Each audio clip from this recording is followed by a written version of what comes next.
Our property markets are changing and we're now moving into the adjustment phase of the cycle where there's going to be less capital growth in some locations and where in many locations property values are falling. So what should a property investor do? Well, in today's show with Brett Warren, National Director of Metropole Property Strategists, we're going to talk about whether property investing is an art or a science. And that's something you really going to need to understand if you want to be successful in these more challenging times. And then I'm going to share some major structural shifts that created property booms in the past. And I'm going to share with you what I believe is going to create the next one. So welcome to today's show. Welcome to the Michael Yardney podcast, where twice each week you will learn a number of new ideas regarding success, property investment and money in around 30 minutes. Our show is brought to you by Metropole, who specialise in helping you grow, protect and pass on your wealth through strategic property and wealth advice. Now here's your host, Michael Yardney, Australia's authority in wealth creation through property, who has been voted one of Australia's top 50 most influential thought leaders.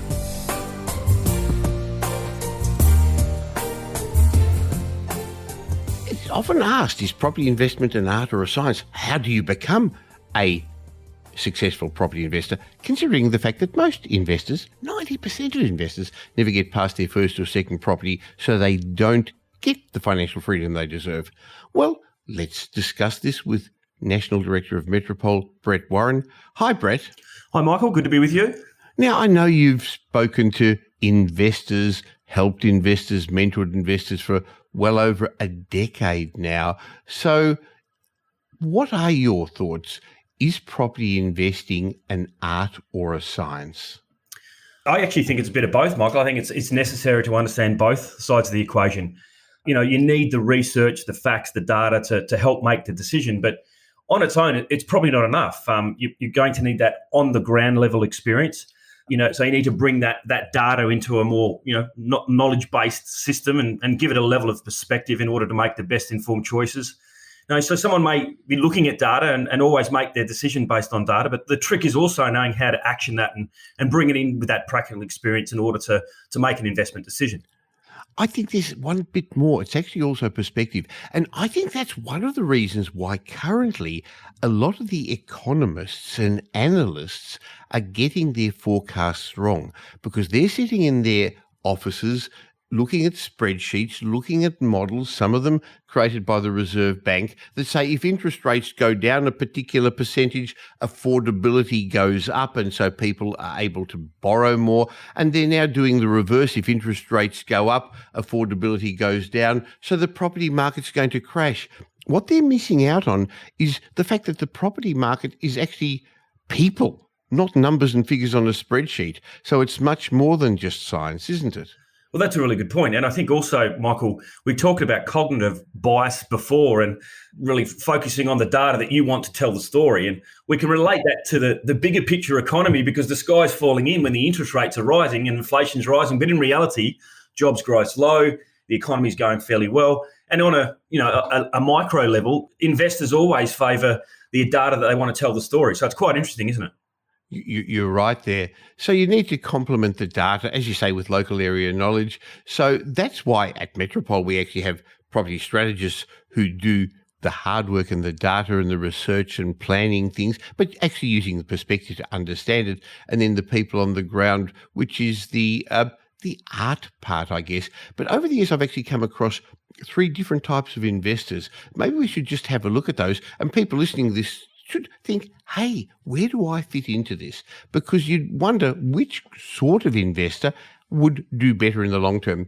So the first group is the passive investor. These are the ones who spend very little time doing any due diligence. They just buy one of the first properties they come across. They're not really interested in understanding all the ins and outs. They don't spend a lot of time learning about tax, finance, the law, compounding. They just buy with their emotions. They get involved in their investment decisions based on where they want to live, where they want to retire, where they want to holiday. In fact, a lot of investors fall in that category, don't they? Yeah, we see that a fair bit. I think there's some big statistics obviously suggesting that most investors have bought close to their home because of that level of comfort, or they haven't really taken into consideration, a lot more of the due diligence, as you kind of mentioned before. Okay, so that's one group of investors. The other one's the active investor. Now, I know you see those a lot too. They put in a lot of work to find a good investment. They do the due diligence. They get a good team around them. They got a basic understanding of what's going on and tax and finance. And then we get the very analytical people, those who, well, they're the exact opposite extreme from the passive investor. They spend hours doing the research, the due diligence, different spreadsheets. I think they sometimes go a bit overboard and they examine the data, they look for advice, they read all the material they can. And you would think that in general, those people, the analytical investors, are more likely to be successful. But that's not usually the case, is it?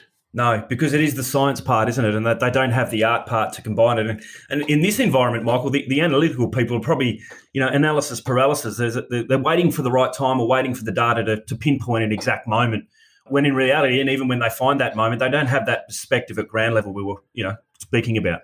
That's a good point. So people are wondering what's the data showing, rather than stepping back and taking a big picture, a telescopic view. They're looking at it with a microscope. Now, that doesn't mean you shouldn't do research. I believe you do, but you've got to look at the macro factors, the big picture, and then drill down to the micro factors. And that's because we know that location is going to do 80% of the heavy lifting, and then choosing the right property in that location is going to do, I guess, the other 20% of it. And I know that at Metropole, when we've changed a couple of decades ago how we do things, looking at not just what happened in the past, which is what most people are doing. Most of the research you're seeing is looking at the past. What we're really looking for is in the future. That's improved our performance personally as investors, but also that of our clients. So we look at a number of different areas, Brett. Maybe you should just go through those. Yeah, I think it's important to understand also, Michael, we follow the big trends. So we're not looking for micro factors or hotspots or whatever may happen. So a lot of the bigger trends we focus on are demographics and population growth. And I know we always say 80% of people who are moving to the country are moving to where the bulk of the jobs are, and that's along the East Coast.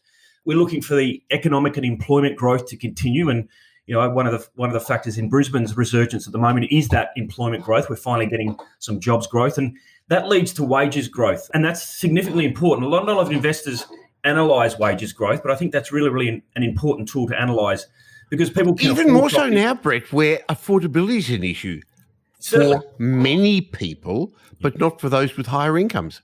And you find that they often can push house prices up. In a downturn, they recover much quicker. And Michael, we always talk about the importance of rising incomes with your rent, and the ability for your tenant to pay higher rents is going to get you to your end goal faster.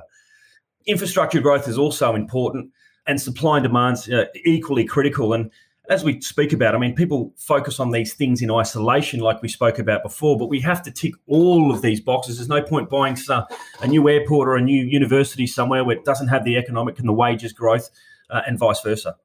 Sure. So you want to have multiple growth drivers because we want multiple factors to drive it, which you're not in general going to get in the smaller regional locations. Now, there's no doubt that over the last boom, regional Australia did better in general than capital cities, but we shouldn't compare a town of 200,000-300,000 people or 20,000 people with Sydney or Melbourne that have got 5 million people, or Brisbane that's got a few less than that, because the bottom line is we're not buying the Sydney or the Brisbane property market. You're buying individual locations within that market. But recently I read a blog from somebody, and it just reminded me when you talked about the confirmation bias, who pointed out how they've got a bias towards regional Australia. And I remember them mentioning that as buyer's agents, they've never bought anything more than $500,000, which means they've missed the big capital cities that we're talking about. So, yeah, they'll say that 20 people moving into a regional town will move that property market. Yes, it will. But 20 people moving into a regional town is not going to be the same as hundreds of thousands of people moving into Sydney, Melbourne, or Brisbane, or the big infrastructure development that's going to happen in southeast Queensland because of the Olympic Games. So I think you're right. Don't fight the gorillas. Don't fight the big picture. So again, we're talking about what sort of information we want to do. And the most commonly reported data seems to be auction clearance rates and also median prices. How useful do you find those? Look, that's a really good point. As we said before, we're looking for long-term fundamentals. So I think, things like auction clearance rates, median prices, they're it's technical data. It can change from week to week and month to month, and it doesn't help when you're making long-term decisions. So it's a good time indicator, but long-term trends are obviously more important. Median houses don't really give a true reflection of the suburb as well, Michael. I know you always like to use your suburb as an example, where you've got properties by the waterfront, properties further in, and the distance between the most expensive and the least expensive, there's quite some distance, isn't there? Sure. So I guess we're mentioning those because they're the most commonly reported ones. Auction clearance rates every Saturday evening, Sunday morning. And yes, the trend is important and they give a good indication of what's going on. But at Metropole, we don't try and outperform in the short term. We want to outperform in the long term. So it goes back to what you were saying a moment ago about long-term trends. So we do pay attention to that. But median prices are useful in some suburbs where a lot of properties are much the same, but in certain suburbs where there's apartments, houses, townhouses, villa units, some close to the beach, some on one side of the main road giving different figures to others, means that when there's a diversity of properties, median house prices are not a very useful indication. So currently, for example, median house prices are dropping. But if you look at the nature of the properties selling, a lot of the high-end properties in our capital cities are not being sold. People don't need to upgrade their trophy homes. So the thinly traded markets at the upper end, the more expensive ends of the market. So there's fewer high-end properties selling, which means the median price is going to drop a bit. And that doesn't mean that the value of your and my house has dropped. So I think you're right that they're two areas we don't look at. So what research strategies do your team at Metropole use? Well, we talk about the top-down approach, Michael. So, we start by looking at the macro factors that drive our markets and drill right down to the micro. So the first thing is that the macroeconomic environment, how's the big picture in Australia? How's it looking? How's the economy performing? And despite what the media is trying to drum into us, it's not the end of the world. The economy is looking reasonably strong. I mean, we've got rising interest rates and things as well, but everyone's got a job. No one's, being forced to struggle to find a job or anything like that. And even though the economy is slowing, because the Reserve Bank's wanting us to slow us down because of inflation, it is still growing. We're not going into recession, and it's not growing as quickly. But you're right. I think if we thought a recession was coming and people were going to lose their jobs, we'd say, hey, just hold off for a while. But that's not the case. No, it's not what we're seeing. So once we've got the bigger picture, then we're going to break it down to states. And I think as we keep talking about, we're looking for the right state in which to invest as we get back to those long-term fundamentals. Where's the economic growth happening, the population growth, the wages growth? And then obviously we're not looking in those regional areas because that's where the bulk of jobs, aren't being created. I mean, our bigger employment hubs in Sydney, Melbourne historically, Brisbane's starting to get a bit more growth there. And then within that state, Michael, we look and break down each suburb, don't we? So we're looking for suburbs that are the best suburbs that outperform the long-term averages. And that's related again to what you said a moment ago, demographics. And again, it's not a judge of people, but there are 4 different groups of suburbs. There are the high-end suburbs, the more expensive suburbs, which in general don't always make the best investment grade locations because they're the ones that I guess, a bit more volatile. Then there are the gentrifying suburbs that we like, where young people are moving in, millennials are moving out of apartments, moving into homes, townhouses, more affluent people are moving in, and we like those suburbs because you're not fighting the big trend. You've also got the people moving in there with higher income, not just the tenants, not just the landlords, I should say, but also the tenants. And then I guess there are those affordable suburbs where a lot of people say you should invest. I know a lot of the young group of buyers agents are saying buy in around the medium price in affordable areas. We tend to avoid those. We do. We want to buy in the best streets and the best suburbs of those suburbs. And if you ask your viewers, your listeners, Michael, as well, I'm sure they know in their suburb there's a really, really good part of the suburb and there's an average and a poorer part of the suburb. And in many cases, we don't buy in those areas. We don't buy at the median or below the median because we're getting an inferior asset. We want the best areas, the best locations. And I think recently we did an audit of our clients, Michael, and even around the country, we've outperformed the market. Brisbane, for example, has done 30%. Of a lot of our clients have done upwards of 40%. And capital growth. So capital growth, absolutely. So that's how you outperform the market, by identifying the suburbs and then getting into the best streets and the most in-demand pockets. Now, that's not hotspotting because if you outperform one year, that's not going to make as much difference as the continual capital growth. And that's really why we're not looking to buy cheaply at the moment either. So we're seeing a window of opportunity at the moment of getting into the market, but not because things are cheap, but because you can actually get into those good suburbs without as much competition as a year or so ago. So yes, we've got that top-down approach of choosing the right suburb, the right location within the suburb, and then the right property within the suburb. And regular listeners will know our six-stranded approach at Metropole, so I'm not going to bore them other than to quickly run through. We buy properties which have got owner-occupier appeal because it's owner-occupiers that drive the markets. We buy properties with below intrinsic value, so we avoid new and off the plan where there's just too many fingers in the pie and the cost of those properties are too expensive. Now, interestingly, I was watching something on Instagram yesterday, an Instagram reel, where somebody was telling how it was a property marketer explaining how they buy land and then you can go to the developer and they'll build a house for you and you're manufacturing capital growth, an expression we've used for a long time. But they missed out the fact that everybody along the way is making money, and one doesn't always equal two when you're building new homes in new estates. So yes, we like areas where there's a high land to asset ratio, and yes, we like buying properties that are going to grow well. But having said that, it actually shouldn't come at a premium, especially in today's market. Definitely. Look, we see it all the time, don't we? Especially with off the plan and house and land packages and things like that. I think we're entering a very dangerous time, and we're already starting to see those kinds of valuations come back and not stack up quite regularly. The other thing, of course, is the location of those. So they're often in the new outer suburbs. And there's no doubt that the cheaper outer suburbs outperformed over the last couple of years.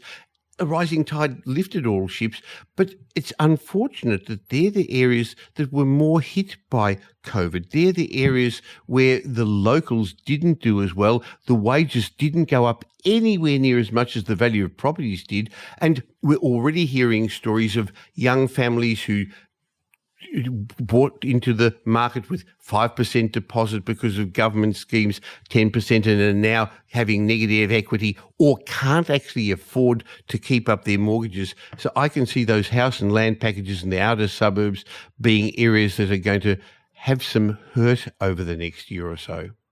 Definitely. The other thing we want to do, Michael, is if we're looking to invest in a property for the next 20, 30 years, I'd really like to understand the long-term historical growth of that location, that area. So if I'm buying into a new property, there's no precedent. I don't know the historical growth. I don't know how it's going to work during a GFC or a flood or a downturn and a recession. So it's really important that history does leave clues. It does, doesn't it? And I think the other thing we like is properties with a twist, something especially unique and different. And if you buy in those new estates, they all look the same. They may have slightly different coloured bricks, but that's about it. Look, I'm going to offend somebody, Brett, but in the old days, I used to say the only way you knew which home to go to was because you had a different colour Commodore out the front. The good old days. but no one has Commodores out there anymore. They're all four-wheel drives.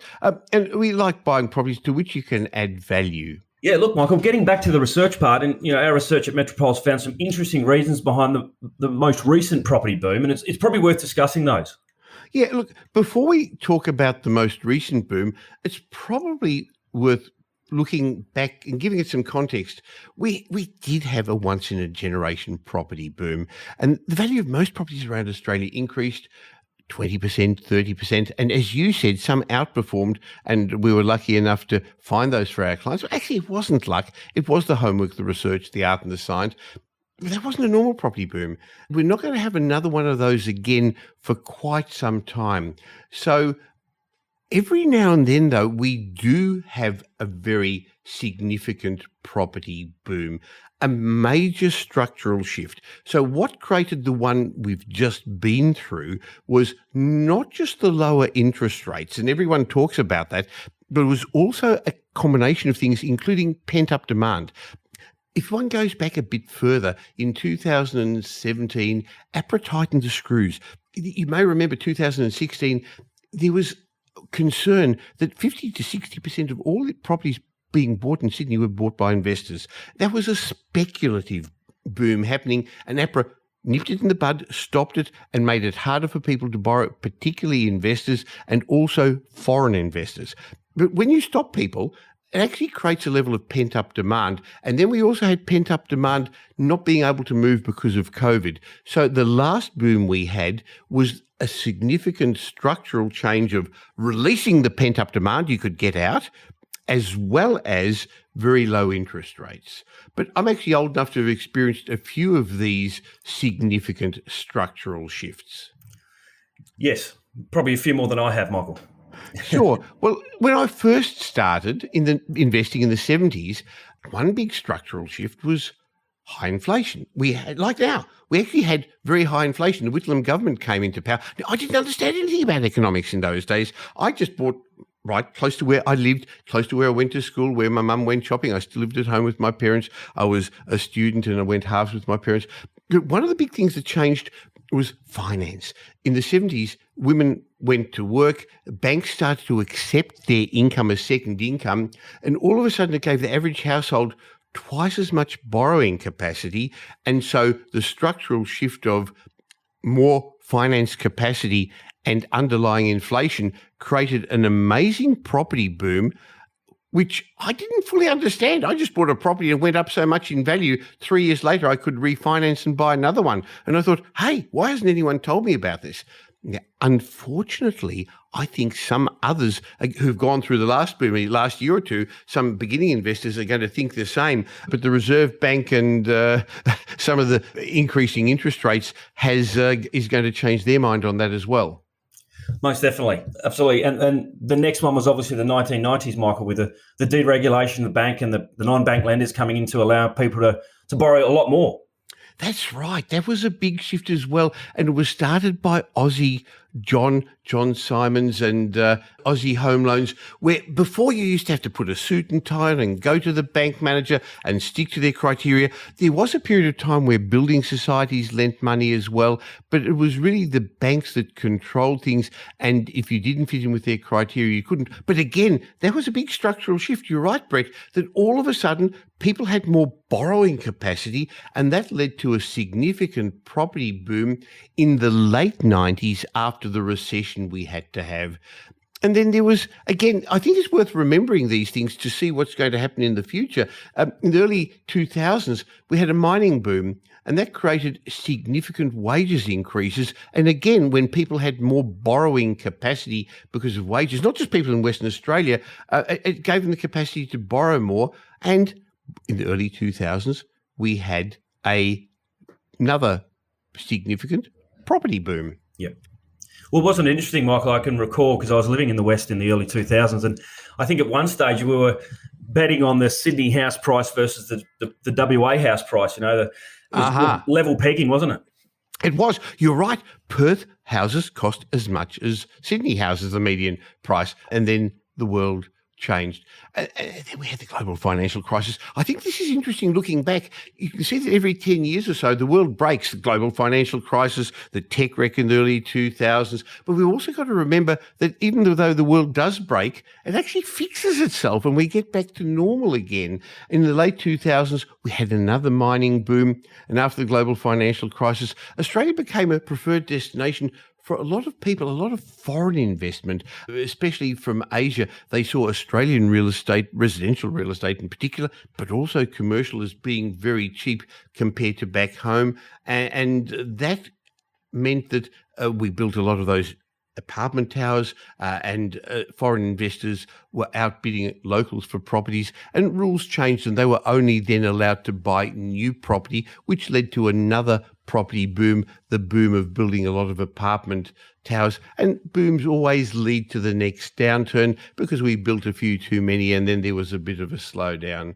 And then again, I guess it brings us back to what we just experienced, the significant structural change of 2021 when interest rates dropped and huge government stimulus to stop us falling into recession at a time, as I said, when there was pent-up demand.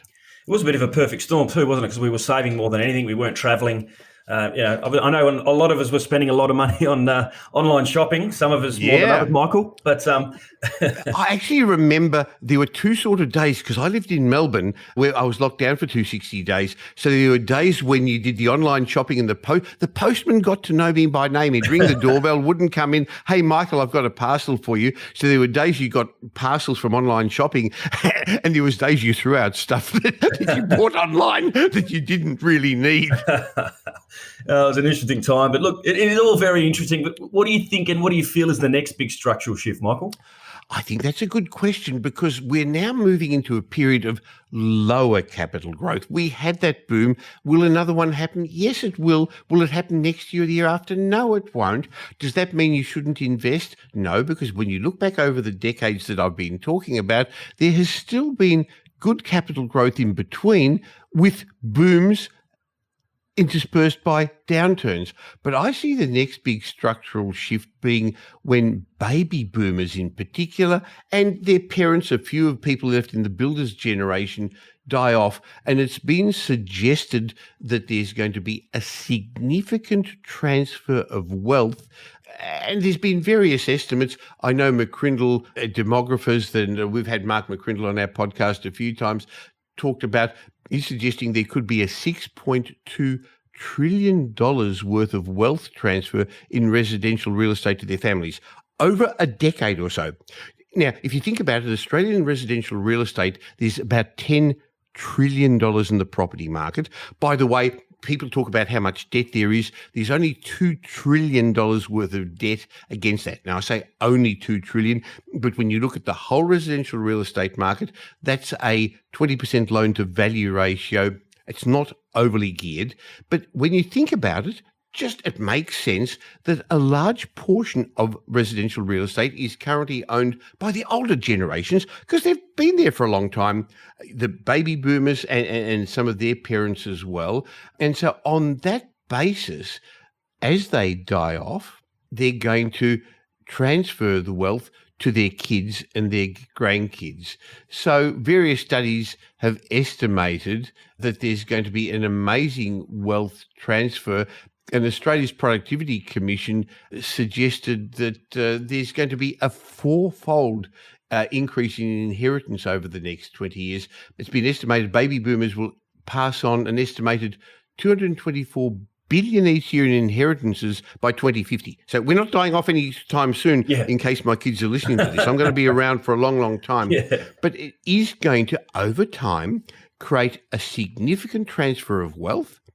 And sure, some people are going to spend it, but others are going to be able to have that to invest and reinvest. So there's going to be a very significant structural shift that's going to create a wide range of young people who are going to have more money. Now, unfortunately, this is also going to create some social problems, because the rich are getting richer. But we're already seeing it in a different way, Brett. Some people are not waiting to give with a cold hand. They're giving with a warm hand now. And so the Bank of Mum and Dad is helping lots more people get into the property market now. It's been estimated that the Bank of Mum and Dad has helped almost as many people as some of the big ANZ, Westpac, CBA, Combanks as well get into the market. And that's probably the way a lot of young families are going to, the only way some young families are going to get into the property market now. And I know I've helped my kids. My parents weren't able to at the time. So I think it's important to create your own wealth first, put the oxygen mask on first, but then part of Metropole's aim is to help people not just grow and protect their wealth, but pass it on to future generations. Certainly. And look, I often tell our clients, Michael, the discussion I always have with you and your proudest moment is the fact that you're already looking after your kids, but now you've passed that down to your grandkids. And, I know you get a lot of joy out of helping them with the school fees and other things as well. Sure. So we started off talking about, is this art or science? And we sort of got sidetracked on this, not sure how, but I think it was actually a good discussion to understand that over the long term, the market trend is up.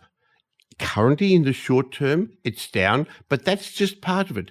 And I remember years ago reading that the wise King Solomon had an inscription on his ring, so he would never get too confident during the good times, too complacent during the good times, or too despondent during the bad times. And the inscription in his ring said, "This too shall pass." So I see a window of opportunity at the moment. I believe that at the moment, the media and the continual conveyor belt of bad news means that a lot of people are concerned about the markets, and they're sitting on the sidelines waiting for I don't know what. This is the art and science bit, but they're one day going to realize, hey, interest rates have peaked. They're not going to keep going up anymore. They realize that, hey, inflation, the Reserve Bank's doing its job. It's coming under control. Now, I don't know exactly when that's going to be, Brett, but I would be suggesting that early next year, interest rates are going to peak. They're probably going to go up another % or so. I think at the end of this year, inflation will get close to 7%, and then we're going to realize it's going to peak. And when people do realize that, not doing anything now is creating a level of pent-up demand, just like being locked up in COVID created a level of pent-up demand, because people are still going to get married and get divorced and have babies, and they're going to want to move house and upgrade. And so all those things are going to come back when fear disappears and greed starts to overtake it. So currently, there's a good window of opportunity, not to rush in, but to get set and do it when it's right, because I know you often talk about don't pay attention to what the market's doing, get into the market when it's right for you. Yeah, certainly. And look, I prefer to be negotiating and getting good opportunities without the competition. I think that's a good time at the moment. I think you'll be buying, probably better than you were 12 months ago, and probably better than you will be in another 12 months, as you kind of mentioned.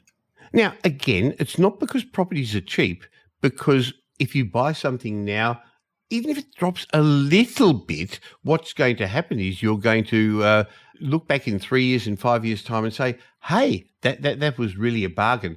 I believe why you should be buying now is because you're not going to have as much competition. I mean, our buyer's agents are still having trouble, though, because I know that there is still a shortage of A-grade homes and investment-grade properties out there, Brett. That's right. And sellers are certainly sitting on their hands a little bit as well. Well, they don't need to sell. Yeah. There's not desperate sellers, so there's lack of good stock. But that means that we're not rushed and forced to do this. So if you're wanting to plan, if you're wanting to take advantage of this window of opportunity, I'd suggest you go to metropole.com.au, find out about a range of services, and it all starts by putting a strategic plan together. So we help you plan to become the person you plan to become, and then we'll help you implement the plan. And I guess that's the combination. We started right at the beginning, Brett, of art and science, putting the two bits together. And if you'd like to understand how you can do this, I'd suggest you go to metropole.com.au, leave your details. And Brett, would you be happy to have a chat with these prospective investors? Yeah, I think it's a great time to have a chat. I mean, we don't have to take action yet, but I certainly think getting your ducks in a row is a really good time to do that. I also think it's a great time to assess your portfolio and see, is it actually going to get you to where you want to get to? Is it a good time to fix up problems, to prevent problems, and to improve your return? I guess that's what we need to do. And in this market, you actually need safety. There's so many people out there wanting to give advice. Everyone's got an opinion, but they don't necessarily, in my opinion, have the right to give you advice because they haven't been around the block often enough. No, well, we got back to those stories about yourself, Michael. 40, 50 years, you just can't beat that level of experience. Sure, and the frameworks that the team at Metropole and you use are the frameworks I've fine-tuned over 5 decades, and we've been helping people with for over 20 years. Well, Brett, thank you for your chat. I love our regular catch-ups. Now, we catch up once a month on the podcast, but we speak almost every day. So I look forward to catching up again real soon. Yeah, it was great. Thanks again, Michael. Now here's Michael's mindset message. Remember, a change in your thinking will lead to a change in your life. In today's mindset message, I'd like to spend a couple of minutes talking to you about failure and why some people overrate failure, because the bottom line is we're all going to have successes in some areas and failures in others. And hey, I'm a real success at failure. So I got it both ways because I've had more than my share of failures. And if you try to become successful, whether it's in business, in personal relationships, in property investment, things won't always go right. So don't let it get you down. because failing is never permanent. I know you got that sinking feeling in the tummy, but it won't last forever. So the best way is to reflect on your failures and focus on the lessons that you've learned and the person you're going to become, rather than spending your time trying to avoid failure. Because if you avoid failure, you're never going to try things, and that's going to stop you being successful. So the less time you spend on the rejection, the faster you're going to grow. I think another important factor is to own up to your failures. The moment you openly talk about the things that make you vulnerable, they no longer have power over you. People will appreciate your honesty because everyone knows what it's like when they've had setbacks, when you make mistakes. In fact, they're going to respect you for owning up to your problems and embracing your failures. You become stronger in their eyes, but you also become stronger in your own eyes.